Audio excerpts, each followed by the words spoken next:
Travis from Laing+Simmons, thanks so much for joining the Carpool series with Soho. Trent, thanks for having me. What a beautiful day we're having. It is a beautiful day. Hey, Laing+Simmons is such a great brand, but there's so many massive brands out in the marketplace. I guess what kind of makes Laing+Simmons a little bit different? Good question. Good question. I get asked that question a lot, actually. So, look, you're right, mate. There are a lot of brands out there in the marketplace, and I think there are certain brands that differentiate themselves than others, and there's some that are, sort of so-so for a better word. Yeah. I think, look, we are a traditional franchise business. We're not a very, we're not a mass dots on maps sort of business. We've got 44 offices here in Sydney Metro and a couple outside in regional places of New South Wales. So, we see ourselves more as a boutique franchise business. And I think the one thing that I guess that we feel that differentiates us from others is that being a little bit smaller allows us to be a bit more nimble and agile. Yeah. So our speed on delivery and things like that can be done traditionally a little bit quicker than some of the bigger brands. Yeah. And also, I guess we don't have a one hat fits all sort of policy. We understand that every business owner has a different want and a different need and a different outcome of running their businesses. And again, being a little bit smaller probably allows us to tailor things that are a bit more specific to those needs and in those certain areas, rather than just a blanket sort of approach where sometimes with the bigger brands you have to do that. So, Recruitment question. Let's say I'm an agent. I'm maybe looking at moving on from my current agency. Yes. What tips and advice do you have for me when trying to choose one of the 50 odd brands that I could kind of go to? Where do I start? What do I do? What am I looking for? Sure.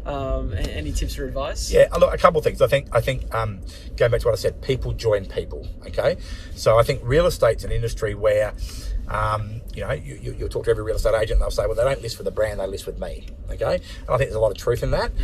It's the same as who you want to work for. I'm happy to work for Mr. and Mrs. Independent with no brand name above their door if I connect with those people, and if I believe in their story.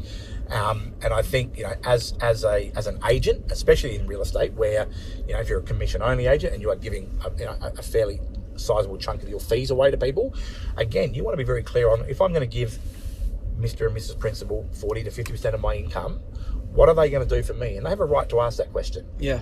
How are they going to help me take my business from here to here? And then when I get it to here, how do I go to here? Yeah. When I get to here, how do I go to here? And again, if a principal or a business can clearly demonstrate that, then you'll find that's the sort of that helps you make that decision on which way you gravitate. But I think gone are the days of just going to a brand because you think that's what it was or that's what mum and dad said it was the best one to go to. People join people. Yeah. And I would suggest to anyone, make that 80% of your thinking around who you would join around that person that you're going to work closely with. And as you said, spend probably more time with than you do with your wife or husband or kids or whatever it may be. Yeah. So that would be the tip that I'd give, definitely. I guess, do you think the days are gone where the older guy in the marketplace has been there for 30 or 40 years and everybody knows him, so you should work for that guy just because he's been there the longest? Mate, is that finished? Gone, absolutely. Okay. I think there'll be still people that tell you that, I've got a wealth of knowledge and I can do this and do that. But the reality is that, there's a stat out there, somewhere in the next 20 years, I think that 75 or 80% of the workforce are going to be millennials, right? So we know they want different things. We know their wants and needs are very different than, say, people at my age in their early 40s. Yeah. So I think just because you've been in the local area for 40 years and everyone knows you, that does not guarantee you that people are going to just come through your door and want to work for you. I think some of those businesses have got very complacent over the last few years. I think, the best businesses are the ones, like I said, they are, as leaders, they are heavily invested in their brand, they're heavily invested in their people. They understand that people are the absolute cornerstone of their businesses. Yeah. They're the ones that people will line up and want to go and work for. There's a reason that Google gets, 15, 20,000 CVs sent to them every year, because they've made themselves businesses of attraction. Yep.